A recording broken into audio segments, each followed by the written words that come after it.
तब ज़मीन, चांद, सूरज, सितारे कुछ भी ना था। तन्हा अजीम रब्बुल आलमीन कायनात के परवरदिगार अल्लाह सुब्हानहू व तआला ने कलम को पैदा फरमाया और हुक्म दिया, ए कलम तू लिख। ये हुक्म सुनते ही कलम अर्ज करने लगा, ए मेरे रब्बुल आलमीन, मैं क्या लिखूं? अल्लाह रब्बुल आलमीन ने फरमाया, तू अर्श मुअल्ला पर कलिमाए तैयबा लिख। ये हुक्म पाकर कलम 400 साल तक ला इलाहा इल्लल्लाह लिखता रहा। जब 400 साल गुजर गए तब अल्लाह रब्बुल आलमीन ने कलम से पूछा, ए कलम तूने क्या लिखा? कलम ने अर्ज किया, ए अल्लाह सुब्हानहू व तआला, मैंने तो बस ला इलाहा इल्लल्लाह ही लिखा है। अल्लाह रब्बुल आलमीन ने फरमाया, तूने कलमा का आखिरी हिस्सा क्यों नहीं लिखा? कलम खौफ से कांपते हुए अर्ज करने लगा, ए मेरे रब, तू पाक है, तू यकता है, अल्लाह के सिवा कोई माबूद नहीं। अब इस नाम के बाद कौन सा नाम लिखूं? ये मेरा हौसला ना हुआ और ना ही मुझे मालूम था। तब अल्लाह रब्बुल आलमीन ने फरमाया, ए कलम, ला इलाहा इल्लल्लाह के बाद मेरे खास दोस्त, मेरे महबूब मोहम्मदुर रसूलुल्लाह सल्लल्लाहु अलैहि वसल्लम का नाम लिख, यानी लिख ला इलाहा इल्लल्लाहु मुहम्मदुर रसूलुल्लाह। ये सुनते ही कलम कई सौ साल तक ये नाम लिखता रहा। फिर अल्लाह रब्बुल आलमीन ने अर्श मुअल्ला पर अजीम व शान स्तंभ पैदा फरमाए और उन्हें सातों ज़मीनों आसमान के अंदर गाड़ दिया।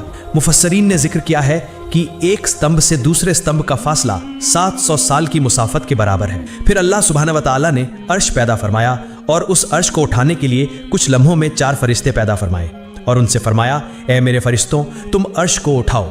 ये हुक्म सुनते ही चारों फरिश्ते अर्श उठाने को तैयार हुए, लेकिन वो उसे उठा ना सके। तब अल्लाह सुब्हानहू व तआला ने फरिश्तों को एक दुआ सिखाई, सुब्हानल्लाह वल्हम्दुलिल्लाह वला इलाहा इल्लल्लाहु वल्लाहु अकबर। जब फरिश्तों ने यह दुआ पढ़ी तो वो अर्श उठाने के काबिल हो गए और उसी वक्त अल्लाह रब्बुल आलमीन की कुदरत से बेशुमार फरिश्ते पैदा हुए और सब अल्लाह सुब्हानहू व तआला की हम्दो सना करने लगे। फिर अल्लाह रब्बुल आलमीन ने अपनी अजीम कुदरत से माओ अर्द तैयार फरमाया और वहाँ सुर्ख याकूत से लौहे महफूज पैदा फरमाया और उसे अर्श के नीचे रख दिया। फिर अल्लाह सुब्हानहू व तआला ने कलम को हुक्म दिया, ए कलम, इस अजीमुश्शान तख्लीक, इल्म और क़यामत तक पेश आने वाले तमाम वाक़यात को लौहे महफूज में लिख दे। अल्लाह सुब्हानहू व तआला के इस हुक्म को पाकर कलम ने बिस्मिल्लाहिर्रहमानिर्रहीम लिखकर आगाज़ किया। अल्लाह सुब्हानहू व तआला ही इस कायनात का यकता खालिक है। अल्लाह सुब्हानहू व तआला के सिवा कोई माबूद नहीं, वो यकता है, बेमिसाल है। फिर अल्लाह रब्बुल आलमीन ने कलम को दोबारा हुक्म दिया, ए कलम, आदम अलैहिस्सलाम से लेकर 1,24,000 अंबिया तक के तमाम हालात लौहे महफूज में दर्ज कर। बस कलम ने यह हुक्म पाकर तमाम मखलूक़ात और तमाम वाक़यात को लिख दिया। इसके बाद अल्लाह सुब्हानहू व तआला ने याकूत की तरफ नज़र डाली तो याकूत खौफ से पिघल गया और पानी में तब्दील हो गया। फिर अल्लाह सुब्हानहू व तआला की बेपाया कुदरत से हवा पैदा हुई और रब्बुल आलमीन ने उसे शुमाल, जुनूब, मशरिक़ और मगरिब की तरफ भेज दिया और फरमाया, तुम लोग तेज़ रफ्तारी से बहते हुए पानी में लहरें पैदा करने लगे और झाग उठने लगा। और फ़ौरन ही अल्लाह सुब्हानहू व तआला के हुक्म की तामील हुई, चुनांचे पानी के ऊपर झाग जम गया और उन झागों के बाहमी तसादुम से अल्लाह सुब्हानहू व तआला के हुक्म से आग पैदा हुई। कुछ ही देर बाद उस आग से धुआं निकलने लगा। फिर अल्लाह सुब्हानहू व तआला का अर्श पानी के बीच में कायम हुआ। अल्लाह रब्बुल आलमीन ने उस धुएं को 7 हिस्सों में तकसीम किया। उसके पहले हिस्से से पानी, दूसरे हिस्से से तांबा, तीसरे हिस्से से लोहा, चौथे हिस्से से चांदी, 5वें हिस्से से सोना, छठे हिस्से से मवारिद यानी मोती और 7वें हिस्से से याकूत पैदा फरमाया। इसके बाद अजीम अल्लाह सुब्हानहू व तआला ने अपनी कुदरत से पानी से पहला आसमान, तांबे से दूसरा आसमान, लोहे से तीसरा आसमान, चांदी से चौथा आसमान, सोने से 5वां आसमान, मवारिद से छठा आसमान और याकूत से 7वां आसमान बनाया। एक आसमान से दूसरे आसमान तक का फासला तकरीबन 500 साल की मसाफत के बराबर है। फिर अल्लाह सुब्हानहू व तआला की कुदरत से पानी से बदलकर एक सुर्ख रंग की मिट्टी की मानंद चीज़ वजूद में आई। तब अल्लाह रब्बुल आलमीन ने 4 फरिश्तों हज़रत जिब्राईल, मीकाईल, इसराफील और अज़राईल अलैहिमुस्सलाम को हुक्म दिया कि चारों तरफ से उसको खींचो। अल्लाह सुब्हानहू व तआला के हुक्म पर उन्होंने ऐसा ही किया और वो चीज़ एक वसी व अरीज़ ज़मीन की सूरत इख्तियार कर गई। फिर अल्लाह रब्बुल आलमीन ने महज 6 दिनों में आसमान, ज़मीन, चांद, सूरज, सैयारे और सितारे यानी इस कायनात में जो कुछ है सब कुछ पैदा कर दिया। फिर 1000 साल बाद अल्लाह रब्बुल आलमीन ने बेधुआं आग पैदा की और उससे जिन्नात को पैदा फरमाया। जिन्नों में एक नबी भेजे गए जिनका नाम यूसुफ था। अल्लाह सुब्हानहू व तआला ने उस नबी को शरीयत के अहकाम सिखाए और उन्हें दुनिया में भेजा। इस तरह जिन्नात की जिंदगी चलने लगी। लेकिन बहुत सालों के बाद जिन्नात अल्लाह सुब्हानहू व तआला के अहकाम भूल गए और सब के सब गुमराह होकर गुनाहों में डूब गए। तब वही यूसुफ नामी जिन सबसे कहने लगे, ए जिन्नों की जमात, अल्लाह सुब्हानहू व तआला से डरो, गुनाहों से बाज आ जाओ। کیا تم بھول گئے ہو اللہ سبحانہ و تعالیٰ یکتا ہے، اس کے سوا کوئی معبود نہیں؟ پس توبہ کرو اور سیدھے راستے پر واپس آ جاؤ اور اللہ سبحانہ و تعالیٰ کے احکام مانو۔ لیکن جنوں کی جماعت نے اس کی بات نہ مانی اور سب نے مل کر اسے قتل کر دیا۔ ادھر فرشتے کہنے لگے، اے اللہ سبحانہ و تعالیٰ، جنات کی جماعت دنیا میں گناہوں میں مبتلا ہو کر فساد برپا کر رہی ہے اور قتل کر رہی ہے۔ اللہ رب العالمین نہایت رحیم و کریم ہیں، اس کی رحمت بے پایا ہے۔ فرشتوں کی یہ بات سن کر اللہ سبحانہ و تعالیٰ نے جنوں کو ان کے گناہوں کی سزا نہ دی، بلکہ دوبارہ ایک اور پیغمبر بھیجا، لیکن وہ کامیاب نہ ہو سکے۔ صرف چند جن ہی ان کی ہدایت قبول کر کے سیدھے راستے پر آئے اور باقی سب گمراہ ہو گئے۔ یوں تقریباً 36,000 سال کے عرصے میں جنات نے بے شمار پیغمبروں کو قتل کر ڈالا۔ پھر اللہ رب العالمین نے فرشتوں سے فرمایا، جاؤ جو گناہوں میں مبتلا ہیں ان کو سزا دو۔ اللہ سبحانہ و تعالیٰ کے اس حکم کو پاتے ہی فرشتوں نے کروڑوں جنات کو سزا دی۔ صرف وہی مومن جن جو گنہگار جنوں کے خوف سے جنگلوں، پہاڑوں اور گفاؤں میں بیٹھ کر اللہ سبحانہ و تعالیٰ کی عبادت کرتے تھے، وہی فرشتوں کے ہاتھ سے بچ گئے۔ اس وقت فرشتوں نے دیکھا کہ ایک کم عمر حسین و جمیل جن تنہا کھڑا ہے، اس کا نام ابلیس تھا۔ اسے دیکھ کر فرشتوں کے دلوں میں رحم پیدا ہوا۔ تب فرشتوں نے عرض کیا، اے ہمارے رب، اے معبود، یہ کمسن جن بالکل بے سہارا ہے، اس پر ہمیں بہت شفقت آ رہی ہے، کیا ہم اسے آسمان پر لا کر پرورش کریں؟ فرشتوں کی درخواست پر اللہ رب العالمین نے اجازت عطا فرمائی کہ اسے آسمان پر لے آؤ۔ ابلیس تیز حافظے والا تھا، جو ایک بار سنتا وہ ہمیشہ کے لیے یاد رکھتا۔ ادھر جو جنات زندہ بچے تھے، ان کی نسل بڑھ کر پھر سے دنیا جنات سے بھر گئی۔ ادھر فرشتے ابلیس کو پہلے آسمان پر لے آئے۔ وہاں پہنچ کر فرشتوں نے اسے اللہ کی عبادت اور بندگی کے سبھی اصول اور ضوابط سکھائے۔ ابلیس نے بہت کم وقت میں یہ تعلیم حاصل کر لی اور پھر پورے 1000 سال پہلے آسمان پر اللہ کی عبادت کرتا رہا۔ ابلیس کی عبادت میں یکسوئی اور اخلاص دیکھ کر فرشتے حیران ہو گئے اور کہنے لگے، ہم تو صرف اللہ کی عبادت کے لیے پیدا کیے گئے ہیں، ہماری تعلیم و ریاضت سب کچھ عبادت ہی ہے۔ مگر کیا تعجب کی بات ہے کہ ابلیس نے ہم سے عبادت کے طریقے سیکھے اور اب وہ ایسی عبادت کر رہا ہے کہ اس کے مقابلے میں ہماری عبادت کچھ بھی نہیں۔ ہم نے تو اپنے درمیان کسی کو ایسی عبادت کرتے نہیں دیکھا۔ ایسا لگتا ہے کہ ابلیس سے ہمیں بہت کچھ سیکھنا ہے۔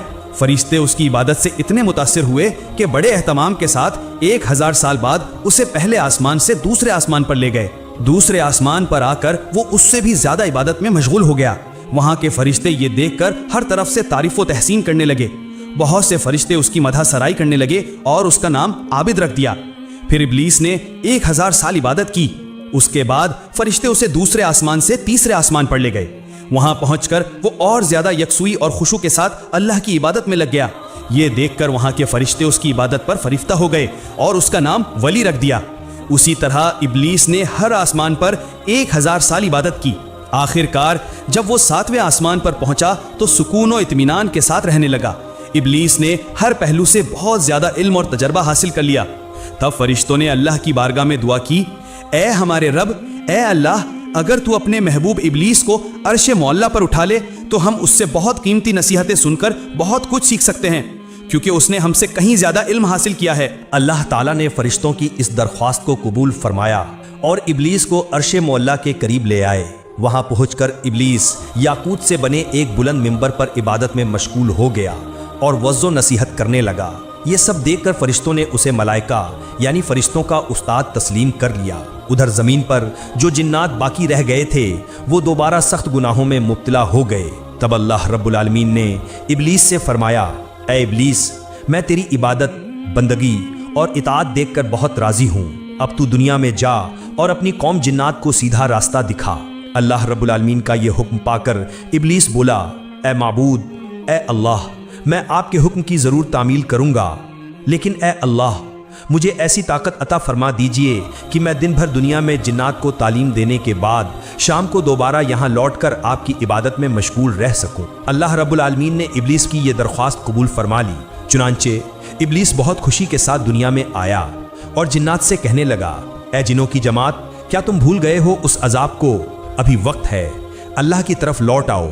اللہ کے سوا کوئی معبود نہیں، گناہ کے کام چھوڑ کر نیک راستے پر واپس آؤ۔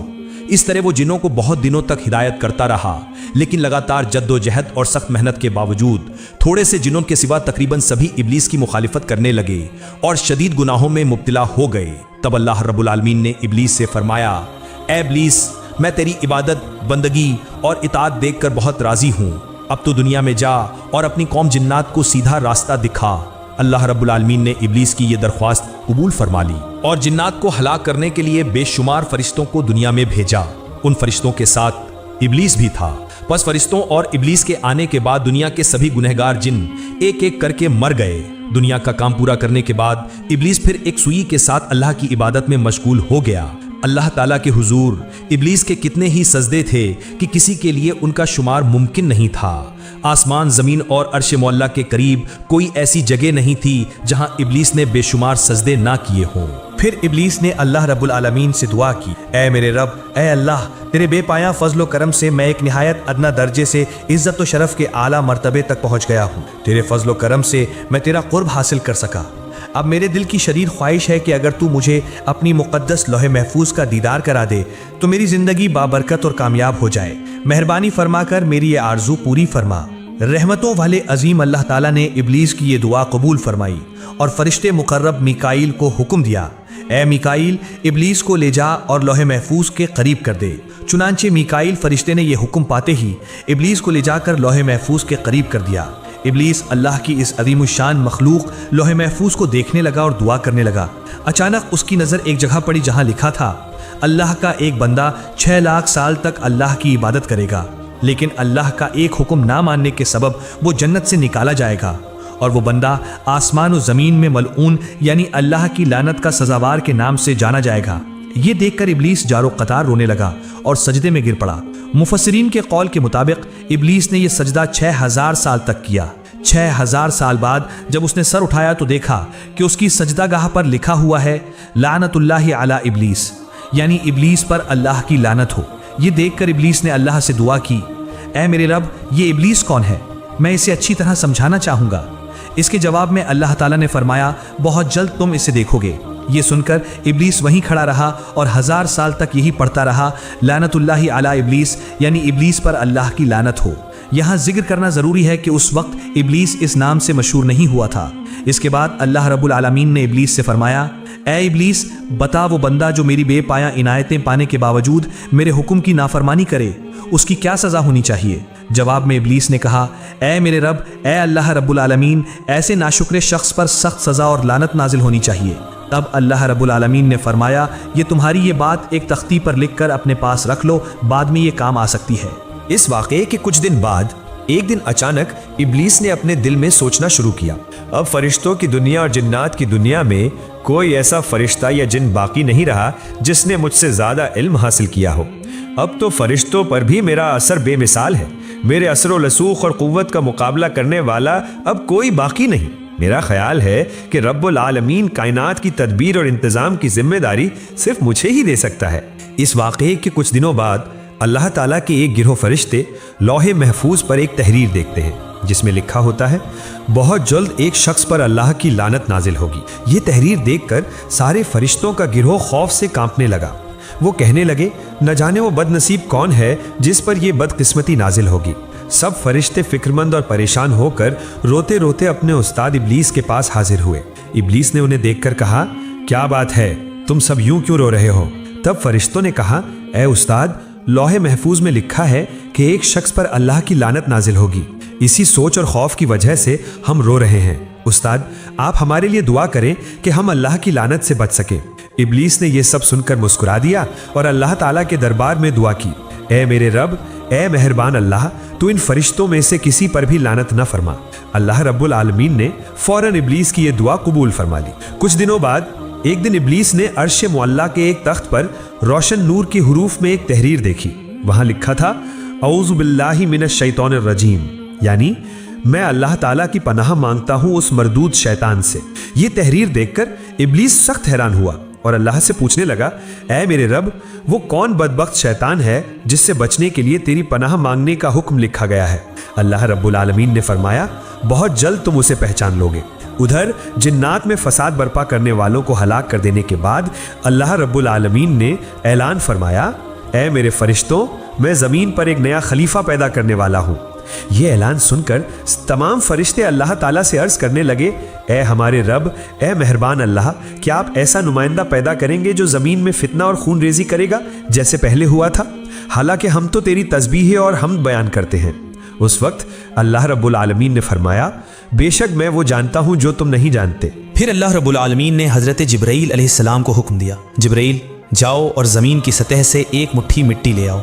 हज़रत जिब्राईल अलैहिस्सलाम ये हुक्म पाकर फ़ौरन ज़मीन पर उतरे। जहाँ आज काबा मौजूद है वहीं सबसे पहले एक मुट्ठी मिट्टी लेना चाहिए, लेकिन ज़मीन बोल उठी, ए जिब्राईल मुझसे मिट्टी मत लो। इस मिट्टी से अल्लाह रब्बुल आलमीन जो खलीफा पैदा करेंगे उनकी औलाद निहायत गुनहगार और सज़ा की मुस्तहिक होगी। मैं बेबस ज़मीन हूँ, अल्लाह के अजाब को सहने की ताकत मुझ में नहीं। ये सुनकर हज़रत जिब्राईल अलैहिस्सलाम ने मिट्टी नहीं ली और वापस लौट आए। फिर यके बाद दीगरे हज़रत मीकाईल, हज़रत इसराफील और सब फरिश्तों को मिट्टी लाने के लिए भेजा गया, लेकिन वो सब भी इसी तरह मिट्टी लिए बिना वापस आ गए। आखिरकार अल्लाह रब्बुल आलमीन ने हज़रत अज़राइल फरिश्ते से फरमाया, ए अज़राइल तुम ज़मीन से एक मुट्ठी मिट्टी ले आओ। अल्लाह रब्बुल आलमीन का ये हुक्म पाकर हज़रत अज़राइल अलैहिस्सलाम फ़ौरन ज़मीन पर उतरे। फिर ज़मीन ने पहले की तरह अल्लाह की कसम देकर मिट्टी लेने से मना किया। तब हज़रत अज़राइल फरिश्ते ने कहा, ए ज़मीन जिस अल्लाह की कसम तू दे रही है, मैं उसी अजीम अल्लाह के हुक्म से यहाँ आया हूँ। मैं उस अल्लाह ताला के हुक्म की नाफरमानी नहीं कर सकता, लिहाजा मैं ज़रूर एक मुट्ठी मिट्टी लेकर जाऊँगा। ये कहकर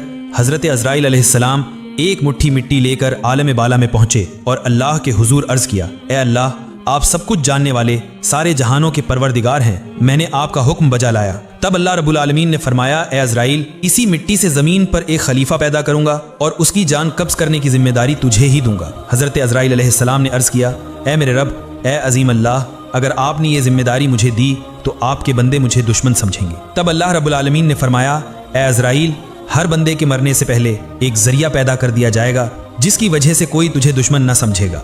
फिर अल्लाह के हुक्म से फरिश्तों ने उस एक मुट्ठी मिट्टी को ताइफ और मक्के मुकर्रमा के दरमियान रख दिया। फिर अल्लाह की रहमत की बारिश उस पर नाजिल हुई। 2 साल तक वो मिट्टी बारिश से भीग कर कीचड़ बनी।